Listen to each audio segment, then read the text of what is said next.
गृहिणी अच्छी तरह से समझती है। सजनों, ये पराये घर को त्याग कर आती है। अपने जितनी भी सके सहेलियां होती हैं, प्यारे प्यारे परिवार के संबंधी होते हैं, कितना भरा पूरा परिवार, पूरा गांव छोड़ करके अकेली ससुराल आती है। और वो ससुराल वाले ऐसे खुश होते हैं 10 दिन तो बस पूछो मत कि हमारी लक्ष्मी आ गई। और फिर बाद में उस लक्ष्मी का क्या हाल करते हैं ससुराल वाले, ये शायद यहाँ सब बैठे होंगे, कैसे उस स्त्री को पोसते हैं। ये एक बार अपने बच्चे को भेज के देखिए, अपने बच्चे को यदि परंपराएं तो पड़ गई है, तो परंपराएं ऐसी होती तो शायद वो आदमी है ना जाता दूसरे पराये घर के अंदर, तो उसको बैल बना के जोतते खेत के अंदर, तो पता पड़ता उस आदमी को कितना दुख होता है, कितना पसीना आता है। मेरे परिवार को छोड़ करके आज मैं ये हाल जोत रहा हूँ, मेरा कितना कितना काम किया जा रहा है और मेरा कोई संभालने वाला नहीं है। मेरे पापा भी नहीं देख रहे, मेरी मम्मी भी नहीं देख रहे, मेरे भाई बंधु भी नहीं देख रहे हैं, मेरी सखी सहेलियां भी, ये मेरे यार प्यारे दोस्त भी नहीं देख रहे, और मैं यहाँ पूरे गाँव को छोड़कर यहाँ फंस गया। सजनों, कितनी कुटिलता है इस इंसान की, इस स्त्री की कदर नहीं करता है। और हमारे सनातन के अंदर स्त्री का पहला सम्मान होता है, और जहाँ स्त्री का सम्मान होता है वहाँ देवता वास करते हैं, ऐसे हमारे वेदों में और शास्त्रों में कहा गया है। ये कटु सत्य है।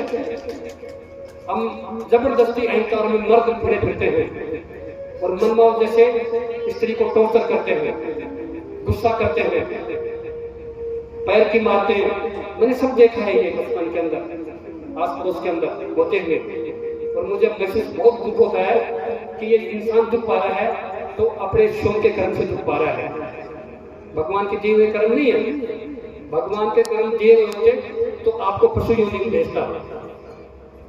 आप अच्छे कर्म करके आए थे, लेकिन यहाँ आकर के और गलत कर्म कर रहे हैं आप। इसका सम्मान करना चाहिए। अर्धांगिनी का विशेष दर्जा है इसका आपके साथ में, इसके बिना आप बिल्कुल अधूरे हैं। ये प्रकृति का बहुत बड़ा अमूल्य तोहफा है और आप इसको इस तरीके से रखते हैं, ये आपकी बहुत बड़ी कमजोरी है या नामर्दी है। आप मर्द नहीं है, मर्द कभी स्त्री को कुछ कह नहीं सकता है। ये उस प्रकृति की एक अकल्पनीय कली है जो अपन को बस स्पर्श करना चाहिए और इसका ध्यान करना चाहिए, इसको सिक्योर करना चाहिए। इसकी कोई भी चीज की जरूरत पड़े तो हमें आधी रात में तैयार रहना चाहिए। तो ये भी आपके लिए ज्ञान देने की गारंटी की बात है। लेकिन आप दारू पी के आएंगे, गाली गलौज करेंगे, मन चाहे जैसे बोलेंगे, मन चाहे जैसे थप्पड़ मार देंगे, मन चाहे जैसे कह देंगे, सारा गुस्सा अपनी खुद के शोक के कर्मों का गुस्सा इसको ऊपर घर में आके डालोगे आप।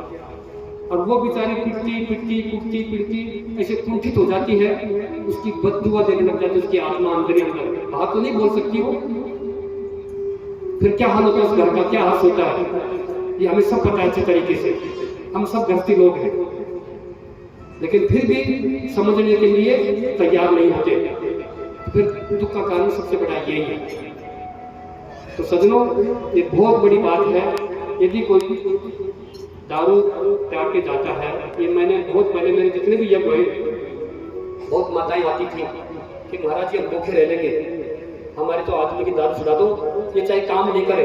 बताओ कितनी हिम्मत रखती है माता, वो शक्ति कितनी हिम्मत रखती है कि इसको कुआ के भी मैं खिला दूंगी, बस ये दारू पी के नहीं आए और ये आराम से सोता रहे घर के ऊपर, कोई काम नहीं करे, मैं कर दूंगी काम। ऐसा इंसान कहता कभी अपनी औरत को? कभी नहीं कह सकता। क्यों? वो शक्तिहीन है। तो मुझे इस बात पर बहुत गुस्सा आता है जब माताएं दुख होती हैं या किसी भी परिवार से हो, बहुत दुख महसूस होता है। क्यों? आप हम सब ने इसके पेट से गर्भ लेकर के आए हैं, इसकी खेती से उपजे हमको 9 महीने पेट में रखी है ये, और हम छोटी सी चीज पर नहीं कर सकते, तो ये बहुत बड़ी दुविधा की बात है। इनको बिल्कुल भी एक वो नहीं होना चाहिए। ठीक है, बाकी जो कार्य है, आंखों की नजर है, कुछ कहना है, ये सब कह सकते हैं, लेकिन मारा कुटी पीटना ये बिल्कुल गलत है।